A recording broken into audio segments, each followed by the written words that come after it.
Welcome to Figure Out Your Life podcast, the podcast where we try to find out the answers to life's everyday questions. I am your host, Toya T, aka Toya T PhD, aka It's Not Miss Toya, it's Dr. C If You're Nasty, aka I'm bad, aka Let's get to it. Let's get down to it. Birthday week. It's my birthday month. But it's my birthday week because it's actually getting close. I will be celebrating my birthday this year in Negril, Jamaica. I am looking forward to it because I've been working hard, grinding hard, and I deserve this break. Plus, I deserve to just celebrate myself in general. So if you have a birthday this month, if you're a Cancer, if you're a July birthday, summer birthday, happy birthday to you. It's our time. Me trying to do my Mariah Carey. Anyway, welcome back, everybody. Really excited about the topic today because I feel like it's been a long time coming and I've been seeing a lot about this particular topic. I've been hearing a lot about this and I wanted to talk about it. So now that things have kind of calmed down at my workplace and I feel like I am in a place where my mind is settled and I can wrap my mind around what I've been doing for the last 3 years, I realized in my hiatus that I kind of briefly talked about my burnout and the different things that was going on, the different transitions I made since I took a break from my podcast 5 years ago. I had switched jobs, I bought a house, bought a new car, lots of other things happened. But one of the major things was a career transition. It was a shifting that happened in my life from being a lifelong educator, but from being a in-classroom teacher and having direct contact with students to a education policy, non-student facing, but I still get to interact with students, but I mostly interact with superintendents and principals and directors and administrators and sometimes teachers, depending on what responsibilities they have at their school. But it was a real huge shift, even though I'm still working in education. It was a real huge shift for me because I prided myself on being an educator for a long time. And as you can hear from just trying to describe it, I had a hard time not saying that I'm not an educator. Like, even though I'm not in the classroom, I have a hard time saying I'm not an educator because I loved teaching. I loved being in the classroom. I loved interacting with students. I think that was probably some of the best experiences in terms of finding what people would be called, finding out that I'm good at something and good at something that I actually enjoy doing because I'm a storyteller. I do like to talk, but not a lot. I like to observe people and I like to share things that I've learned. I've always been that way. And teaching has been that outlet for me. And once I started teaching in 2007, I think it was 2007, because I graduated from college in 2005. I started graduate school in 2005, in the fall of 2005. And I started teaching in my third year in graduate school. So that would be 2007, 2008. And I started teaching at City College as an adjunct. My first class was Black popular culture. It was great because the sociology department over there had allowed me as a first-time teacher, instructor, lecturer to create my own class. And I said, why not? I want to make a Black popular culture class. And mainly because I took one in college at Columbia in the African American Studies department. Shout out to them. At IRAS, the Institute for Research on African American Studies. That's the official title. And I really enjoyed it and I had a book. And I said, you know what? I want to teach something like this. And I ended up having a full class. And some of those students actually followed me into my next class, which was West Indians in America. So again, the sociology department at City College, City University of New York. But I was a student at the Graduate Center at City University of New York. But the second thing that I taught was West Indians in America. And I did that because I was in the middle of studying for my comprehensive exams, or particularly my oral exams for my doctoral degree. So if you don't know, you have to still take these exams. You either have to take a written exam and or a oral exam. And in my department, in my sociology doctoral program, it required that we take a written exam in the classics of sociology theory, like a theory exam, and then take an oral exam, which included 3 different subjects that you picked. And it's about like 20 books, I think, on each list. And you have to be able to answer questions that your committee members ask you. And so that was a lot of reading for me. And a student that was ahead of me said, why would you, make extra work for yourself if you can create a class around your reading list? Why not? Because it'll help you read and it'll help you have a deeper understanding of it because you have to teach it. And so I decided that for one of my lists, because I have a PhD in sociology, but I am what I would call a Caribbean migration scholar or immigration scholar. And so my 3 subjects was like race and ethnic identity, and immigration or Caribbean immigration. And I do know it was for the Caribbean immigration reading list. I decided to create that class, West Indians in America, so that I'd be forced to do that. And it was a really great class. A lot of the students from my first class joined me in that second class, and we had a really full class in that. And it really solidified for me my desire to teach because it was a unique experience. I was 25 years old, and I was teaching students that were only a few years younger than me, maybe in their 20s. City College is a traditional college, but the class I was teaching was later in the evening. So I had a lot of non-traditional students. So just students that were older than me. I had one student that was actually my mother's age and had a child my age. And so I was like, wow, this is like literally my mother. And she was Dominican and my mother is Dominican. And I was like, well, look at the parallels here. My mother went to college and then had me right after she graduated, literally the summer of, because my birthday's in July. My grandmother graduated in 1983. So anyway, it was quite an experience and really opened my eyes to the fact that I love teaching. I have a gift for it. And it really isn't about the age of the students. It's really about the information that you're providing, that in these spaces where I'm creating these courses or the syllabus or just there to instruct, I have the ability to help other people have awakenings for themselves. I hate to say the word woke because of how it's been co-opted by the right and ultra conservatives.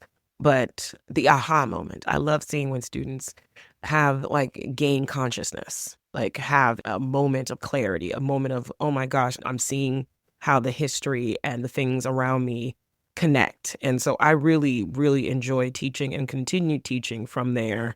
I went on to PACE and I taught one semester there. And then I ended up moving around for a bit while I was doing my research for my PhD and ended up back in Massachusetts and ended up teaching at a local university here. And I was there for 6 years and really, really honed in on my teaching philosophy and my passion for teaching. The only problem was I was having a hard time getting full-time work in academia. And a lot of it was not a good match for me in terms of the politics and the requirements of kind of publish or perish. I really enjoyed the interactions with students, the sharing of knowledge, the development of education and people's educational journeys and helping them along it, and not really interested in the publish or perish kind of mentality that you need to get tenure or promotion within a university system. And my graduate mentor was spot on. She told me this really early. She said, I don't think this life is for you because I don't think you have the temperament for it or if you need to be in this space, because this is what I'm experiencing and it's stressful. And I actually enjoy doing these parts of it, the research. And I don't think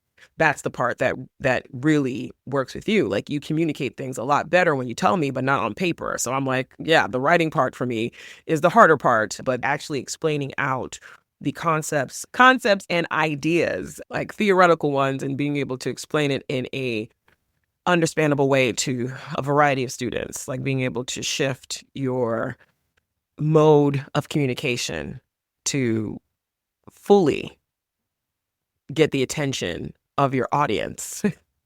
But it was a lot of skills that came together from things that I innately do very well at, which is storytelling. I love telling stories, as you can tell. But that's what I really enjoyed about teaching, because I saw my way of teaching as a way of storytelling, telling you about this subject in a way that has a beginning, middle, and end. Just the way that you would explain things to young kids so that they understand what the whole meaning of the story is. You start off, you have to explain things, make sure they understand, and then build upon it, and then hope that they make those connections. And at the end, they're able to get the message that you want them to get, or get their own message, which is maybe the point, which is what I love about sociology, is it's not about telling students what to think. It's about telling them to look around and try to come up with your own understandings and theories about what you're seeing and being able to connect that back to facts and research and data. I really, really, really enjoyed teaching. It energized me even when the pay was low, even when I felt like I was not moving in the same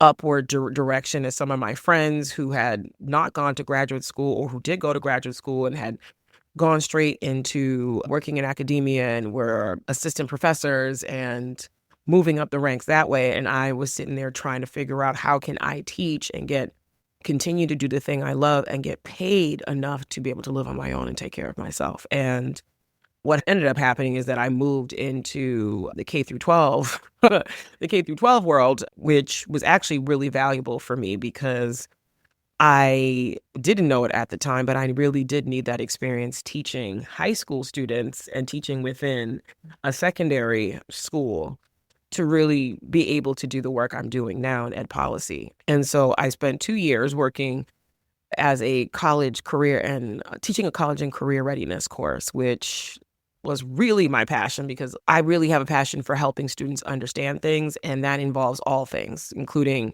life skills things that I feel like my school that I went to, I will say hands down, it's the oldest school in the nation. My high school, Boston Latin School, is a college preparatory school, #1 school in Massachusetts, #1 public school in the city of Boston, in the state of Massachusetts. We lead in numbers, we're ranked high in the country, and I took full advantage of that education. It gave me a lot of valuable things, prepared me very well for college. I went into college very much prepared, and that's why when I started teaching, I noticed that there were students that came in that were not prepared for college, did not know how to write an essay, didn't know how to put a sentence together, really didn't understand how to study, how to take notes. And I was concerned. And that's how I ended up going down to the high school level because I did want to know how are there some students that are going into college fully prepared like I was, and then there are others that are coming in and it's like, you graduated and they thought that you were prepared for this and you can't, like, where's the period? Where is the punctuation? Just long run-on sentences. Some of them I would like write out, this is text speech. What is this? Like write in sentences. I did a lot of red penning on students' papers, and that's because that is the kind of education that I received. And I wanted the best from my students and didn't understand what was going on at the college level. And when I went down to the high school level, although I wasn't teaching in a core subject, I did get a chance to at least fill in gaps that I felt were missing in my own education. So even though I had a great college preparatory education, I was not versed in financial literacy. That's why I had credit card debt and that was long past where I should have been carrying it because I didn't understand the concept of not just paying the minimum, but actually paying more than that and paying your things off and credit scores.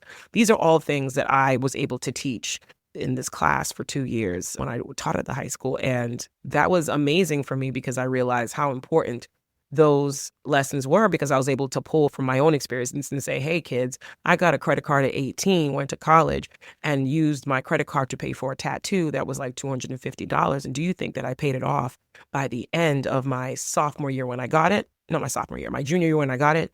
No. Do you think I paid it off by the end of my senior year? No. Do you think I paid it off by the end of grade school? I was like, yes, I did by then. But that's when I had actually taken the time to pick up books like Susie Orman's books on women and money and really started paying attention to other financial literacy workshops and resources out there. And then was able to teach this to students and help them have a better understanding of important life skills that they need when they go off into the quote unquote real world, adult world, their post-secondary life. And so that was valuable for me. And then I ended up transitioning out of that because I got burnt out and ended up working for the Department of Education for my state. And I didn't really come into this with a purpose. It really just ended up that I was looking for something different. And this popped up right when I needed something different. And it matched all of the things that I had accumulated from teaching, in higher ed and teaching college for 10 years. And then teaching in high school, teaching 12th graders, an entire 12th grade class for 2 years, online and in person. So I got hybrid experience, all kinds of things that I got experience from and really just loved the teaching part of it, but transitioning into a job that had bigger implications and touched more than just the students that would be in my classroom, but many students across the state that I was born and raised in and educated in. And so it's not the most exciting work sometimes. Like, as I tell folks, yeah, when the schools close, that's what I loved about teaching also, is that you got your summers off, you got a winter break, you got the February break and the April break, which was all great things, all things you need in order to stay energized while being in a school, for many hours of the day teaching students.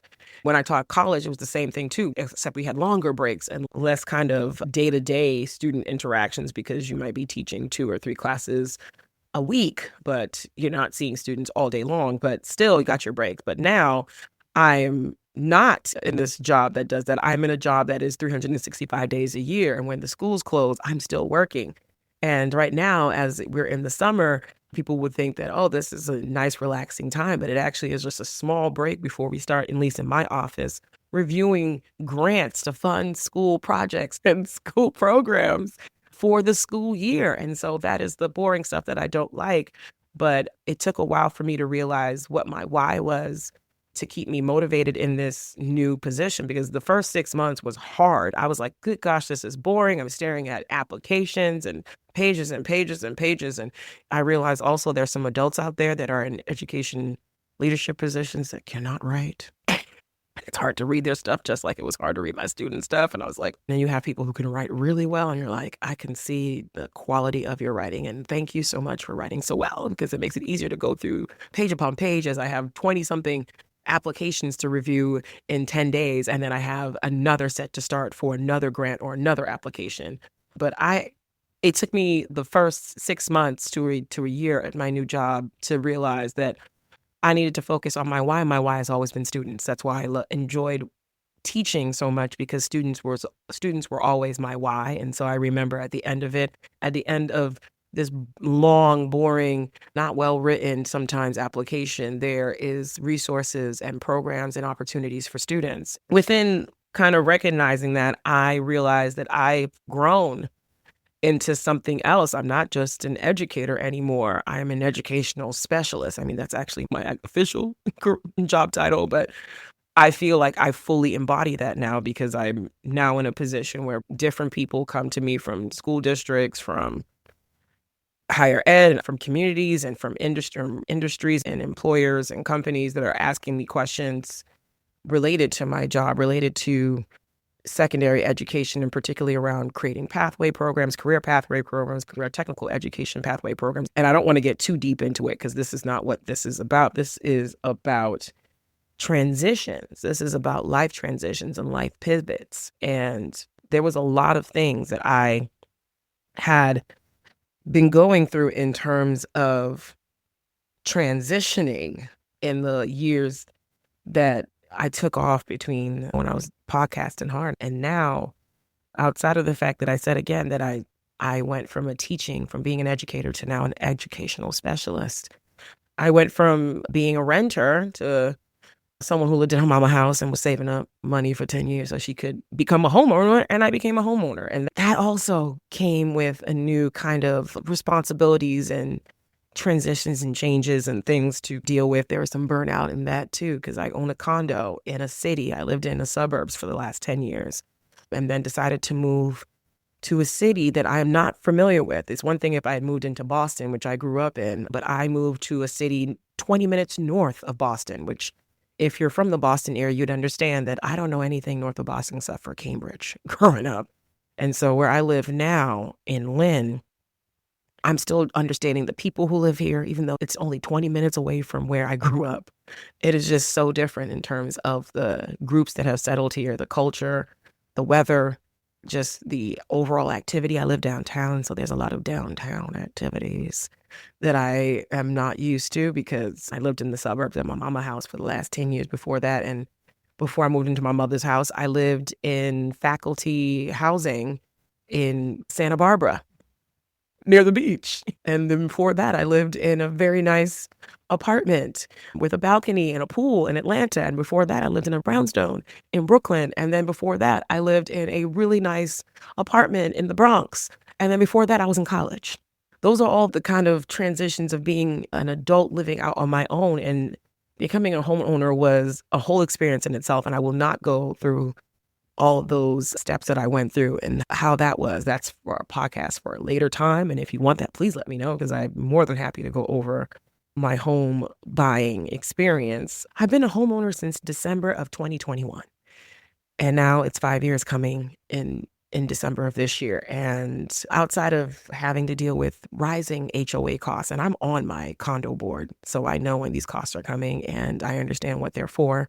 But it hurts every time to have to tell people I'm paying almost $600 in HOA fees. And when I bought this condo, I was paying $217 because they had just lowered it.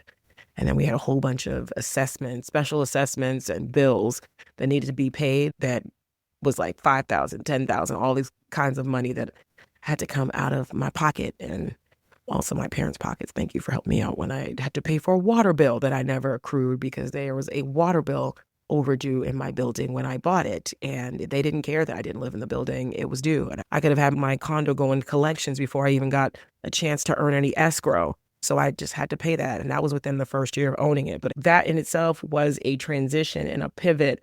And I have way more new responsibilities.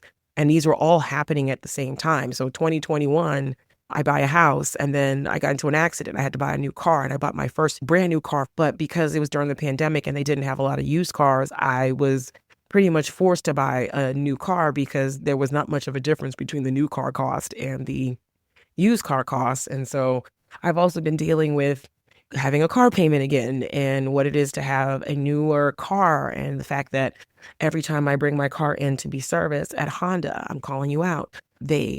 Somebody will call me after and ask if they can buy my car because I have a Honda Civic and they need used cars and they want to get me into a newer car so they can have more of a used car inventory because that's what most people are looking for. And I'm like, are you crazy? I need my car to drive for my job. This is how I pay for this house and for the car.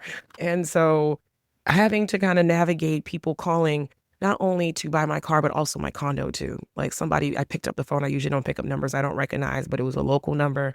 And I thought, well, maybe my doctors or something is calling me. And I picked it up and they were like, hello, are you interested in selling your condo? And I'm like, hell, no. And it's lucky this guy caught me on a good day because it would have been a fuck no. But I just said no. And he said, okay. And then he said, have a nice day. I said, okay, thanks, bye.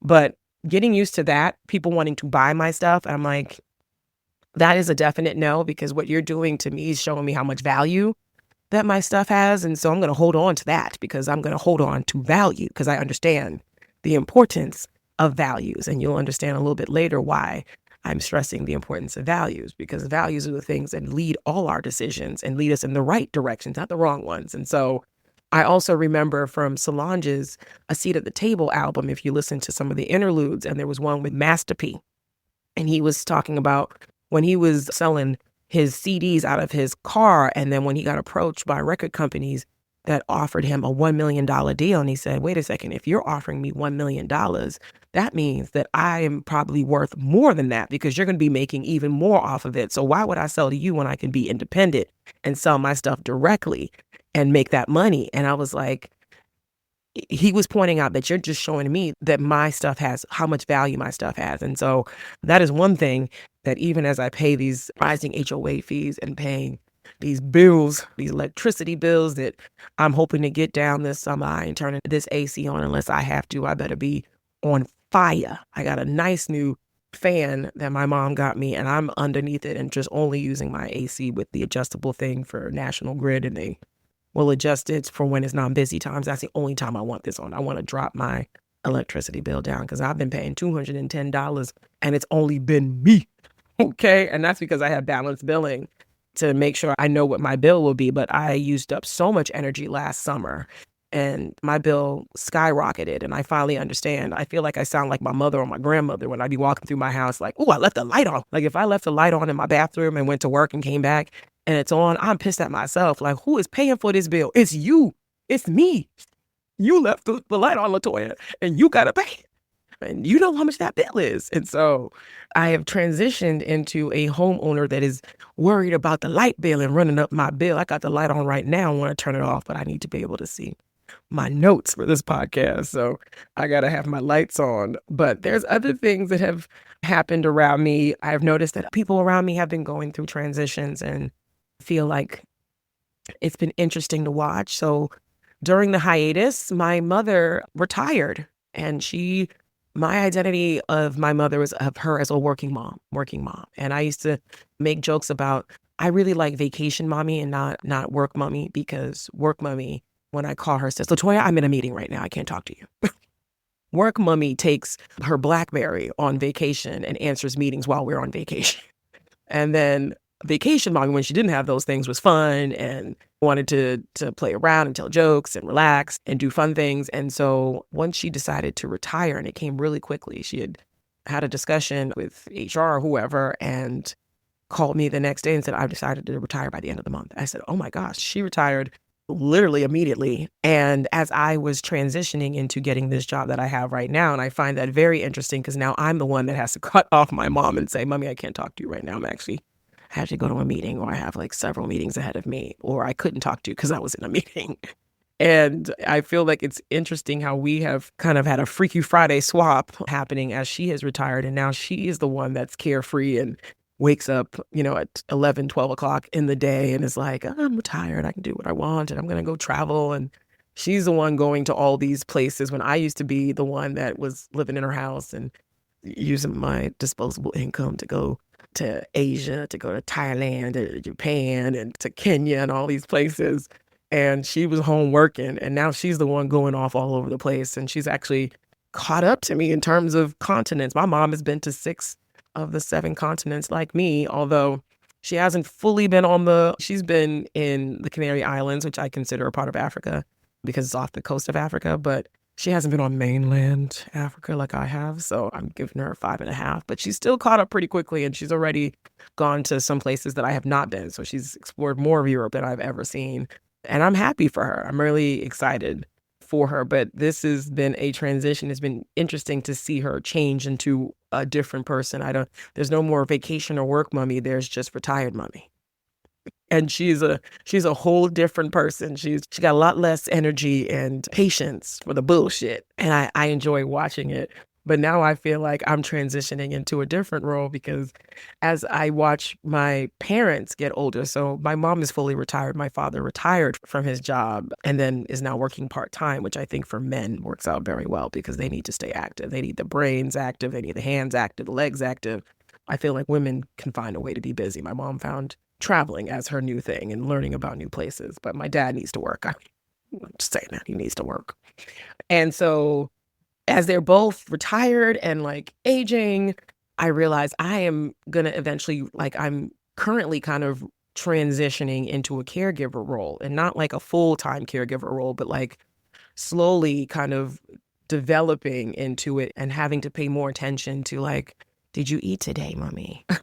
Daddy, did you go to the doctors? What did they say? Did you take your medication? Okay, good. All right. When are you going to come back from Dominica? You can't stay down there forever. You know your doctor's appointments are up here. Like, I feel like these are the kind of things that I'm kind of slowly transitioning into, but it's more responsibilities. It's evolving. It's changing. It's pivoting. It's becoming a reinvention of myself, a new identity. And I realize for lots of people, there are lots of life transitions that they're going through. For the last set of students that I fully taught, which were my high school students that gave me all this great experience, that I need to work at the Department of Elementary and Secondary Education, because trust me, people be looking at you different if you don't have some classroom experience. You are here, you talking to teachers, and you don't have a classroom experience? And I'm like, yes, I do. I've been here. I know what it is to be in a building in December right before the winter break, and you want to go, the kids want to go, and you ain't trying to hear nothing from nobody. And you just try to get all your finals and stuff graded before the break so you can enjoy your break. So, these students, they are actually now graduating from college. So they're graduating and they're going off into the world. And I'm like, The last time I taught, you guys were in high school. You were just turning 18 or 19, or you were 17, and now they're full-on adults that can have drinks with me and have taken me out for drinks.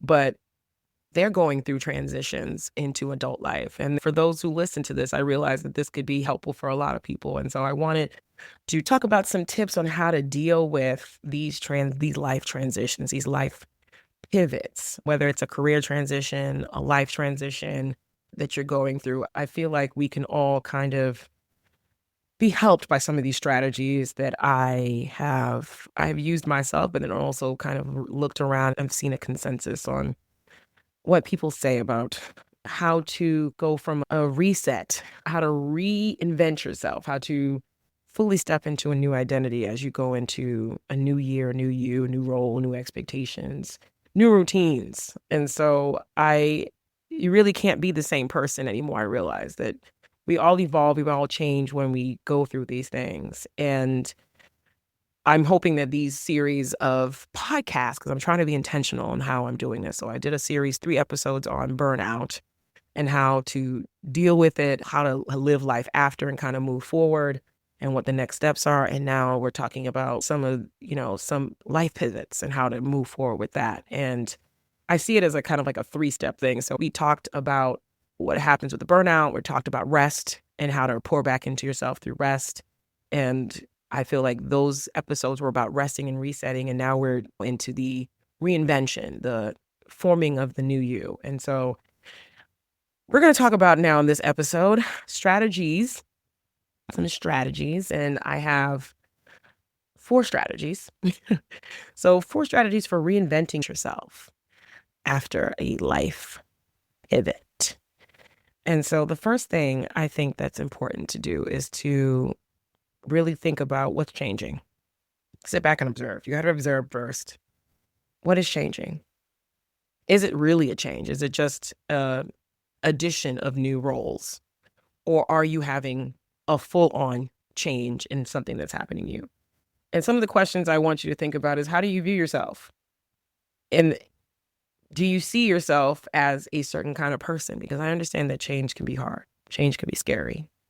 There's an inner voice in us that tells us that we need to fight or flight, or fight or flee.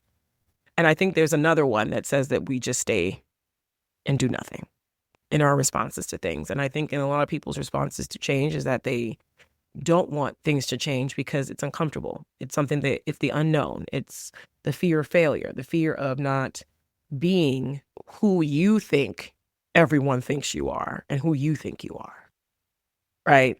That outward perception. I know for me, when I was really going through it in graduate school, like at the very end when I was finishing up my dissertation, my biggest fear wasn't necessarily not finishing for myself. It was like, what would my mother or my friends think if I did not come out with a PhD?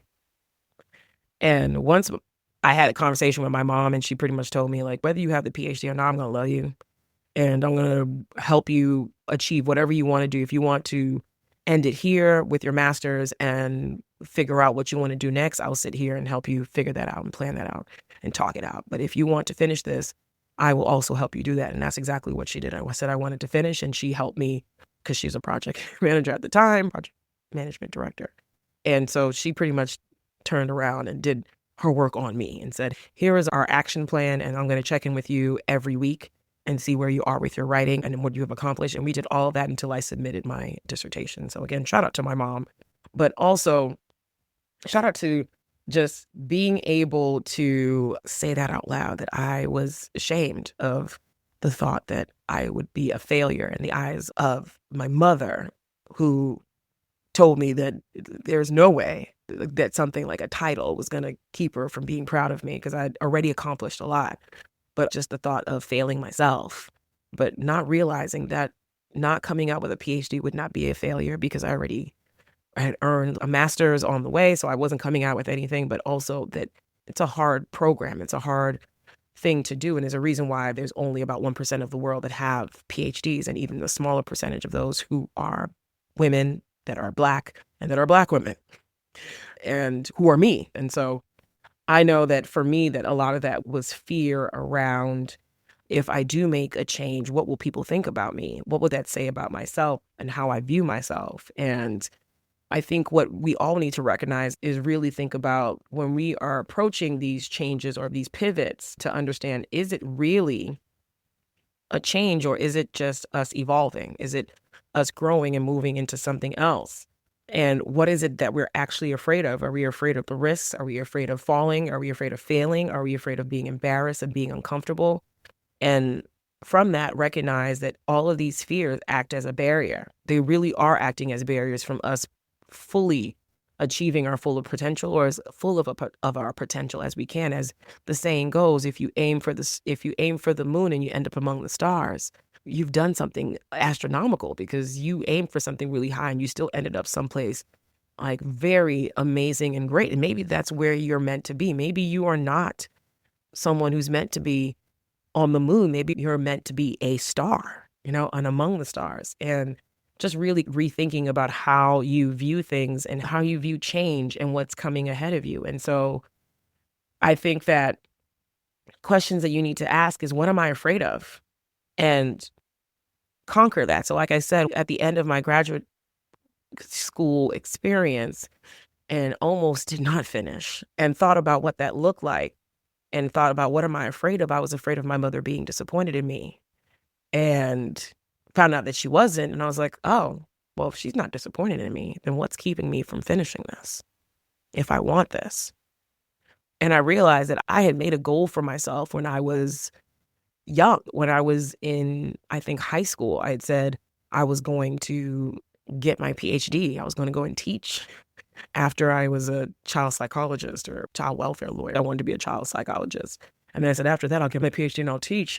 But there was always something that I talked about and I spoke out into the universe. And I wanted to complete that because I had done so much, learned so much. And a lot of the stuff that I gathered from my research, I wanted to make sure that that was shared and that was published somewhere. And even if I didn't write a book, that it was published, with my dissertation having to be published and deposited into a library so that it will outlive me and still be around for others to reference and to read well after I'm gone. And I know that there are people that read stuff that I've written that have quoted it and have cited me in their work. And I haven't even really published that much, but it's like those kind of things that I'm like, I think about the bigger picture and what my why was and what is it that was holding me from it. And it really was that fear of that and fear of failing. And I also was thinking about, what does it say about myself? And I need you to think about, what does not trying say about yourself? Because I feel like for a lot of things that I have done, it's like I took a chance. I believed, I put it out in the universe and believed that I could do it, and found out that I could do it, or found out that I didn't like what I thought I wanted to do. But that was the whole point. And the whole point of life is really to explore and to find out, to learn lessons, to learn from living. I think that is the point of life, is to learn from living. But the overall message before we get into these strategies is that I feel like we all need to learn how to embrace change. And I'm saying this for myself, like learning how to embrace change. And I feel like the easiest way to do that is to think about, what can I do now to embrace that change? What can I do to make steps towards that change? And so here are some of those steps. So starting out with number 1, know yourself. I feel like when you're making a life transition, a life pivot, whether that's in career or your personal life, you have to fully understand yourself. And that takes stepping back and looking around and seeing, who am I? What do I love? What do I love doing? What am I good at doing? And what is really important to me? And I break that down into like 3 different categories of passions and your skills and your values. So what do you love doing is your passion. Like, what do I absolutely love doing? I love telling stories. I love telling stories about my family. I told a lot of stories about my mom when I was teaching, and my mom hated it because she doesn't like people talking about her business. But I was telling things that I felt were valuable, that I was very proud of. And from those stories, my students came out thinking that my mom was this huge superhero and this amazing person, and she is. And some of them have had a chance to meet her. And then she's like, oh, why are they so excited to meet me? And I'm like, because I've told them so many amazing stories about the things that you have done and the things I've learned from watching you.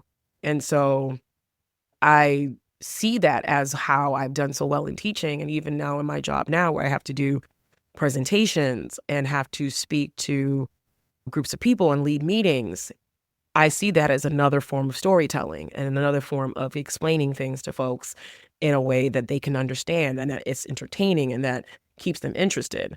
And so that's one thing about understanding yourself. What are your passions? What do you love doing?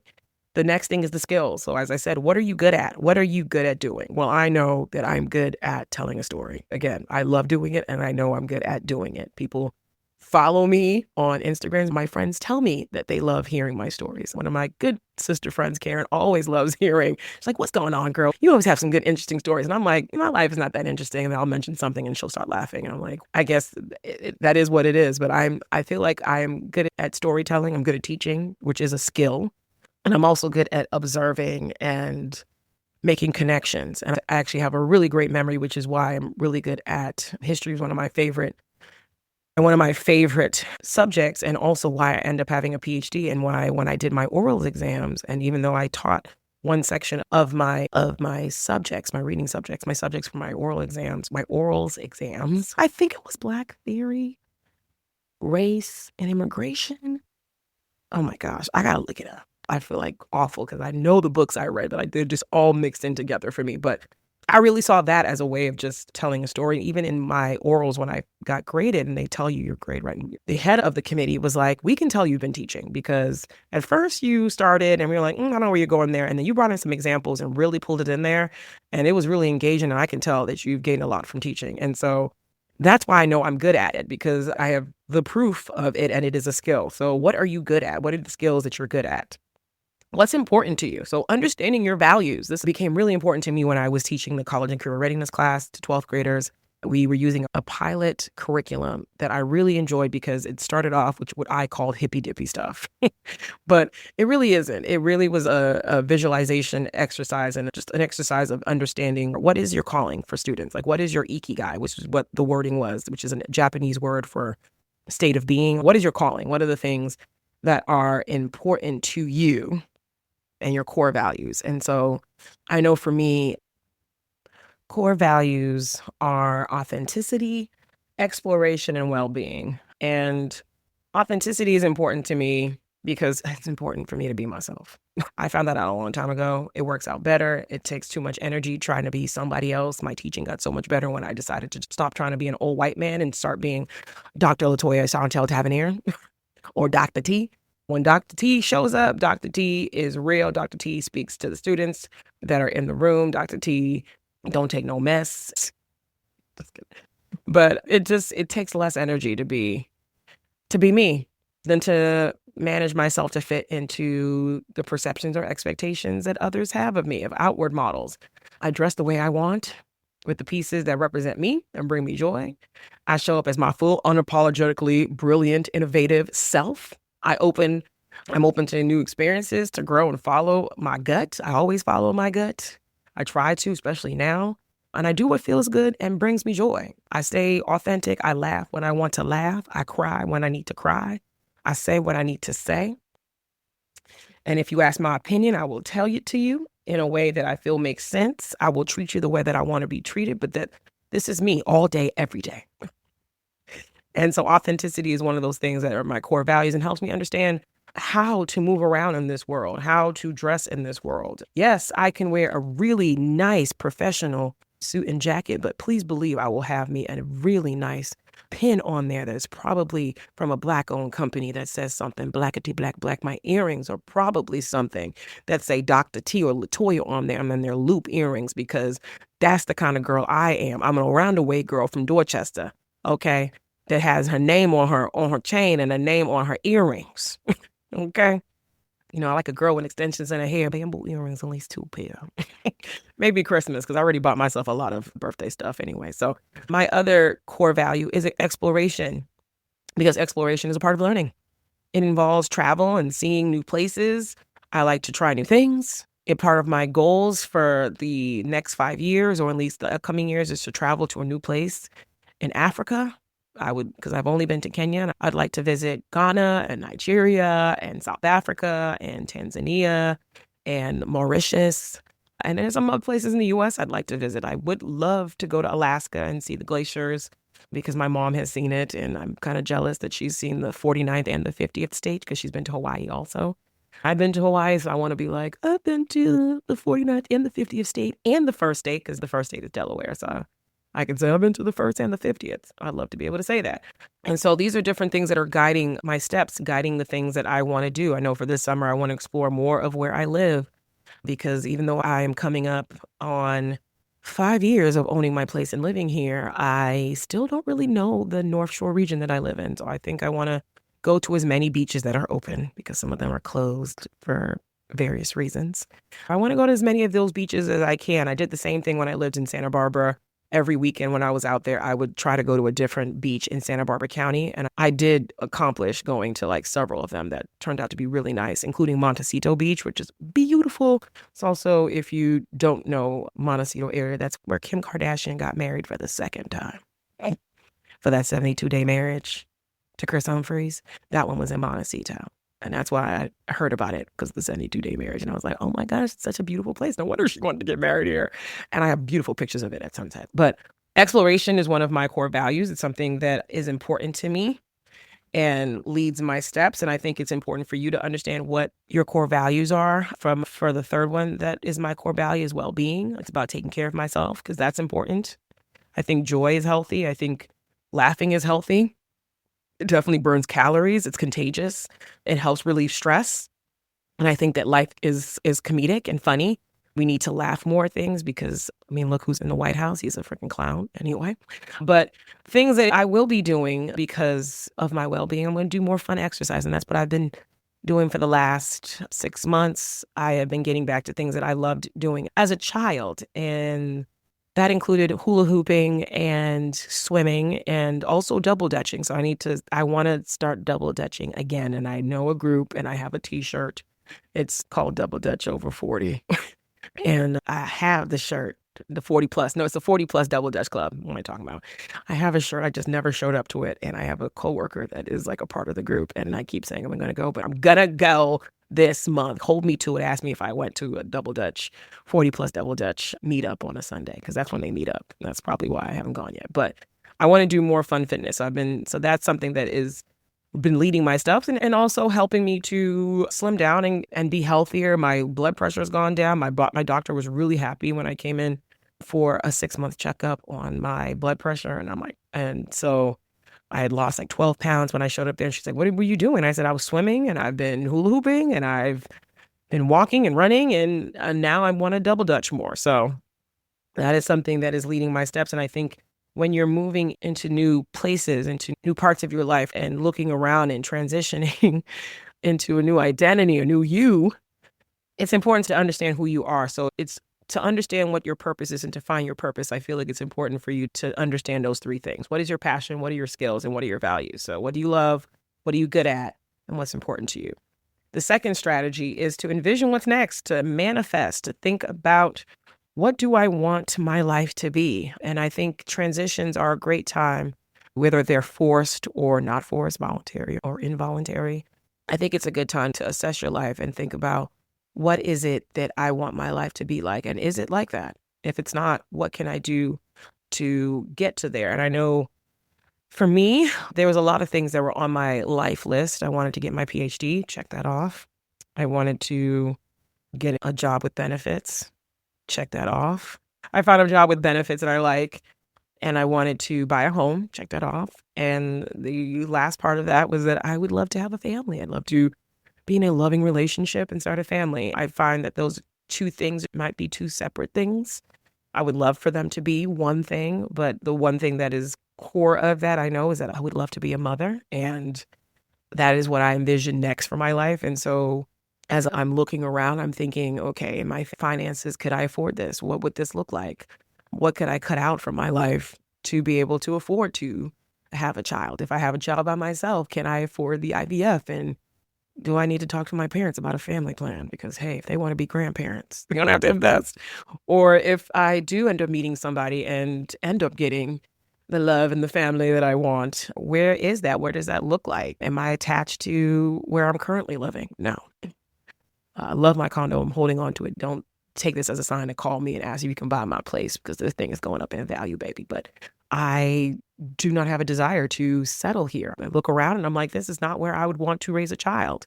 And that is just honest for the things that I want for that part of my life. I would love to be closer to my parents because childcare is expensive, and I have two living parents who are either fully retired or semi-retired that would love to just babysit for free and to help out with that. And I can't raise a child either by myself or with a partner without my village, and my village is an hour away from me. So I realize in envisioning what's next for me, I'm manifesting a life where I buy a home, maybe build a home, maybe rebuild a home, maybe buy one of my parents' homes, because either one of them I think is not, well, not my mom, but my dad. I feel like he might be convinced to give me his house. I could just build on that. I don't know if I want to live in his town. So look at that. So all kinds of things, like thinking about where would I want to live next, what I want to do. I know that I don't want to buy another condo. I want to hold on to this, rent it out most likely, and then buy a home, because that is, I would love to have multiple properties so I have assets to pass on to my children and to be able to pull from when I need to pay for college, because my children will be going to college. It's not going to be an if, what, but things about it. I know a lot about what's going on, and my child will, even if they're getting in a trade, they're still going to college because you're going to have all the degrees, okay? You're going to be the boss of the boss, bosses of the bosses. But what I envision for my life, I look around, so it's like, what is next? What can I do in this transition period? In this period of my life, I have a more flexible schedule, and so I find that it'd be a lot easier for me to enter into motherhood, whether by myself or with a partner at the job that I'm currently at, because I have a hybrid schedule and I also have a more flexible working environment than it would be when I was teaching. I'm also more financially stable. So it's like, if you're thinking about what you want to do next, I'm like, well, I can't really do it. I'm not looking to make a career transition anytime soon, at least not in the next 5 years, because of these plans I have for motherhood and having the expenses that come with that. But then also knowing that I am working towards student loan forgiveness as a public servant. And so that is not going to be up until I'm still waiting for my numbers to be redone. And Trump messed me up because they took 8 months. I lost with them fighting over the SAVE plan and the student loan, like all that stuff. I'm not going to get into it because I'm going to get angry. But I think I have about 5 years left. And so again, I can't really go anywhere. I'm in a good place. So I know when I envision what's next for me, it is really just thinking about where I'm moving to next in my personal life, but then also in terms of career plans. I know that my next career shift, if I do make one, would be not me until 5 years from now. But now I'm looking around and thinking about what those things will be. So I'm now planning in a way that I'm using this transition as a way to do so. So I suggest look around and think about what's next. Think about what you would like to manifest in your life. Make a vision board. I do vision boards. Make a vision board, make a mind map, start SMART goals, something that is specific, measurable, achievable, realistic, and timely. That's SMART goals. You make plans on how you will get there. The third strategy is find your community. Find people that will hold you accountable, a community that will hold you accountable. For me, a good example is how I got out of graduate school. So outside of the fact that I also had my mom sit me down and decide to be my project manager to finish my dissertation, the final draft. But I also was in an accountability group that I started with 2 other people that were also graduate students. And we were in an accountability group until each one of us, we met with each other every month to check in and say what our writing goals were and what we were working on and other personal goals. And then we would check in again at the end of the month and see if we met those goals. And so shout out to Marie and Cassie, because they really held me down. We all stayed in this group. We were all Mellon Mays fellows. Shout out to the Mellon Mays undergraduate fellowship that put us together during a dissertation writing retreat. We were in a group together during the workshop, and I said, why don't we continue this and check in with each other? And we did that until all of us came out with our PhDs. Marie was the first to finish, and then we were able to support her through her first job and going through her first year as an assistant professor. And then Cassie was the next one to graduate, and we were able to talk her through a fellowship and held her accountable in writing and stuff like that for her fellowship. And then when she got a full-time job, and then I was the last to finish. And they didn't really get to see me through to what I was doing next because I didn't follow the same trajectory as them. But the whole point is that it was helpful to have 2 people to check in with and know that they were holding me accountable in my writing, but they're also a source of support that understood what I was going through as a graduate student, because being a PhD student can be very, very lonely because you're, especially in your writing phase, you are writing, you are getting feedback from either your committee or whoever your editor is, whoever's reading your stuff, and trying to really get across your ideas and get a degree in a timely fashion. It can be very, very isolating and stressful. And so it was nice to check in with folks that we could talk about our professional goals, which is like, write a chapter or revise this chapter, get edits back, work on our edits, and then talk about a personal goal. Like, I'm going to go hang out with some friends, or I'm going to go bowling, I'm going to go get a massage, because we'd always add that in there to add the human element. And so I think it's really important to find your community, find people that will hold you accountable, and you can do this together. And if you're interested in doing that along with me, I'd be happy to start an accountability group and we can check in with each other. Just let me know and I will set that up, because I would like to be held accountable for a lot of things. And I joined a book club not too long ago, and we had spent at least 2 months, April and May, into June also, reading Get Good with Money. And I had started that book a while ago, and we'd all kind of started it and stopped. And this was a chance for all of us to finish it, and we actually finished it. And so that's another example of, if you want to read a book or you want to get something done, you want to do something, get a group together. It doesn't have to be full time. It could be temporary. It could be a few months. It could be forever. This is a way to get support while also working through new routines and new responsibilities and new phases in your life, and being able to achieve the things that you're envisioning for the next steps of your life. And the number 4 strategy is to be authentic and intentional about your moves, about your image. Use your core values as a guide to really figure out, how do I show up in the world? Like, I know for me, the way I show up, I am Dr. Tapney. I'm Dr. T. You can call me Dr. T. You can call me LaToya.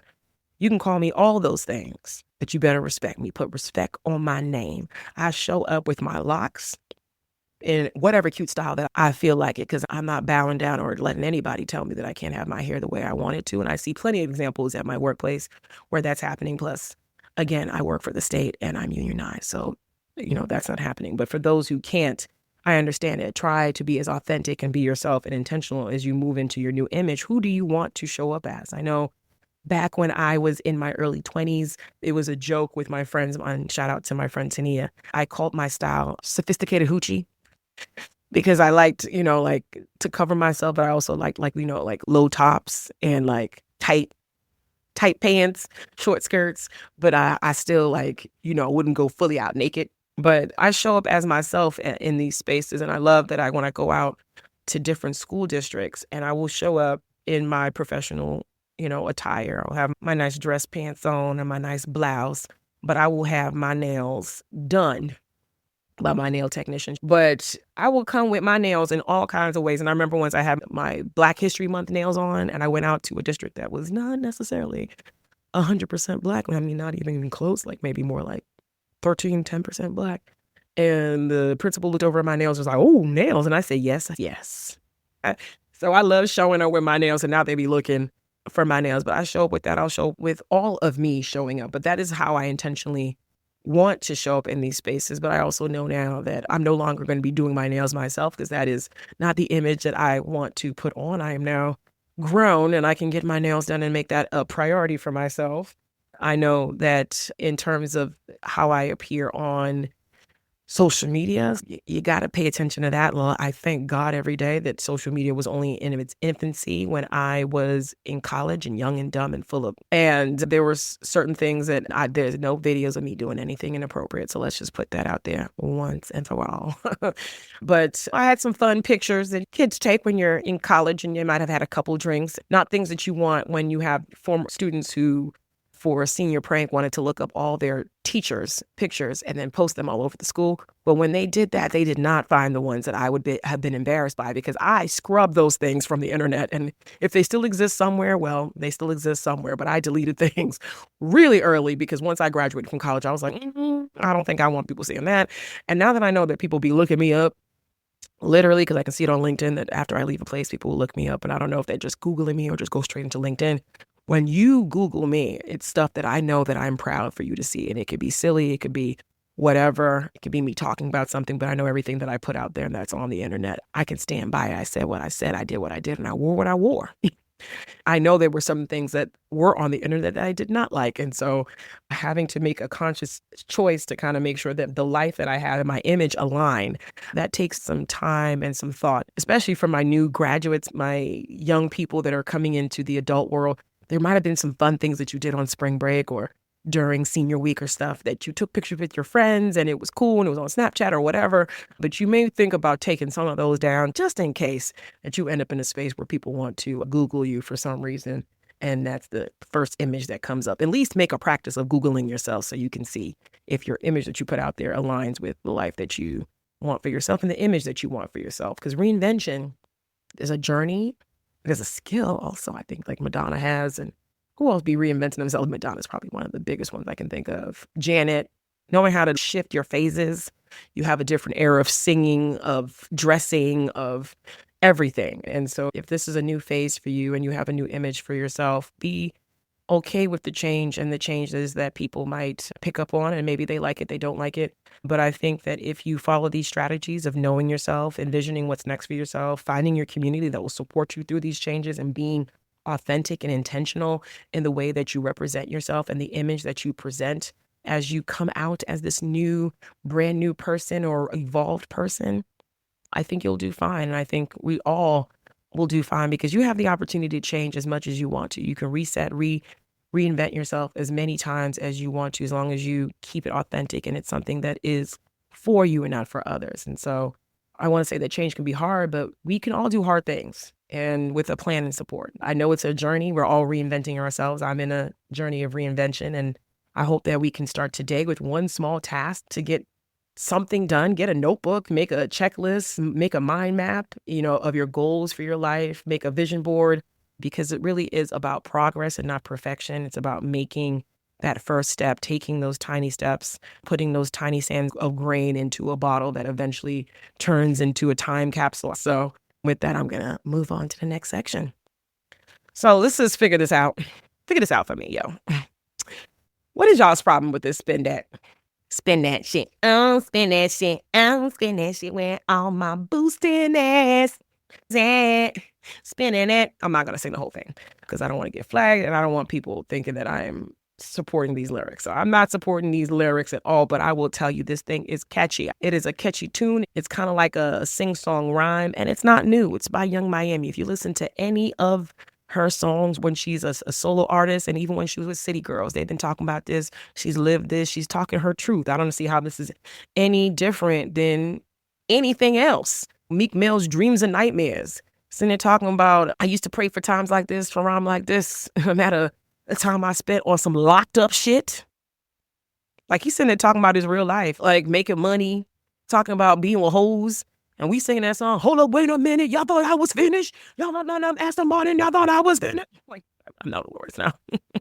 I'm the captain, I'm the lieutenant, I'm the captain, I'm the cash, and I'm not like, I'm the kind of cat that make cash and grind like I'm broke. My Lambo, my new bitch, don't ride like my ghost. I'm running around my city with my hands shut my. We singing all these songs, but I don't know why people mad at Young Miami. First of all, it's the summer, song of the summer, and I'm not gonna say anything about NDRE because I love NDRE. I love her music, and she has a right to have an opinion, just like I have a right to have an opinion. But I just find it so funny. I will dance to this song all summer long because I feel like this is the theme of the summer. It is the song of the summer because look who is the fucking president. A scammer. Okay, I made my own version of the song. Where all my scamming ass presidents ass, taking that money fast, taking all the goals and tax, stuffing it in his dirty bags. I mean, does it not work? Boosting bitches where y'all at? Down in Mar-a-Lago. That's where they at. Because he boosting everything. He taking everything. Taking everybody tax money and gilding statues that we didn't ask for, building a ballroom that we never will see or ask for, putting a helipad in the South Lawn that we didn't ask for, having a 40-minute fireworks display that really turned into what looked like shock and awe from when they started the Iraq war and the stuff that they did in Afghanistan back in, what was it, 2000? Or 3, shock and awe. Don't remember that when they just sent all those, I don't know, rockets and bombs over there? That's what that looked like. He's using that money to do that, and people are out there and they cannot pay for gas. They cannot pay for groceries. They can't put their kids in summer camp. They can't buy them gifts. They cannot barbecue. They can't travel. They couldn't even come down to Washington, D.C. to support their freaking scammer in chief because they couldn't afford the gas prices, the gas cost to get down there. They couldn't afford the flights. They couldn't afford the hotel prices. Because he's a scammer. He made $2 billion within a year. Have you made $2 billion? And we're talking about young Miami who's never seen $2 billion. She might have been close to $2 billion in the bedroom, but no one ever gave her $2 billion. She's probably never going to earn $2 billion because, again, it's not a great song. She's not going to be a legacy artist. She's doing what she got to do to make money. Her mother went to prison for scamming. Her partner, her city girl partner, went to prison for scamming. She's talking about the life that she knows and life that people are doing. And she's talking about the life that we're looking at right now as these fools are going all over the country. The Trump boys are going all over the world, sitting there taking things and putting it in their bags. Ivanka went into the ocean and said, ooh, look at that island off the coast of Albania. I want it. Let me put it in my bag. Daddy, get it for me. Daddy, get it for me right now. Sound like Veruca Salt. I want it right now. And the Albanians over there wrecking hell. Love it. Shout out to the Albanians out there sitting there wrecking hell saying, you can't have this land.